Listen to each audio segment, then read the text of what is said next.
আমাদের ঐক্যবদ্ধ ভাবে সেই পথ পাড়ি দিতে হবে।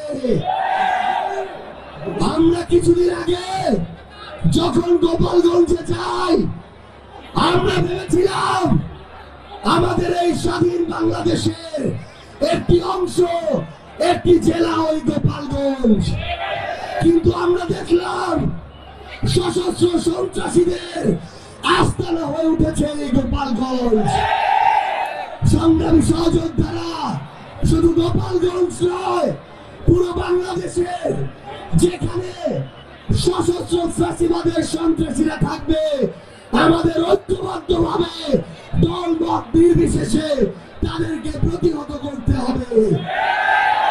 সংগ্রামী সহযোদ্ধারা, একটা জিনিস মনে রাখতে হবে, তাদেরকে যদি আমরা জায়গা করে দেই তাহলে আগামী বাংলাদেশে এর চেয়ে বেশি ভয়ঙ্কর পরিস্থিতি তৈরি করবে। মুন্সিগঞ্জের সংগ্রামী সহযোদ্ধারা, বিভিন্ন রাজনৈতিক দলের সহযোদ্ধারা, ফ্যাসিস্ট বিরোধী লড়াইয়ের সহযোদ্ধারা, এই সন্ত্রাসী ছাত্রলীগ, আওয়ামী লীগ, যুবলীগ প্রশ্নে আমাদের ঐক্যবদ্ধ থাকতে হবে।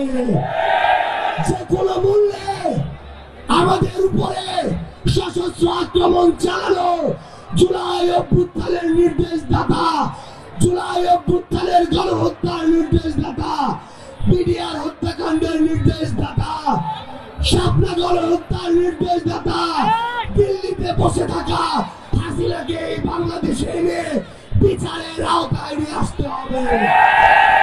আমরা এই বাংলাদেশে হাসিনার সর্বোচ্চ শাস্তি মৃত্যুদণ্ড দেখে মরতে চাই।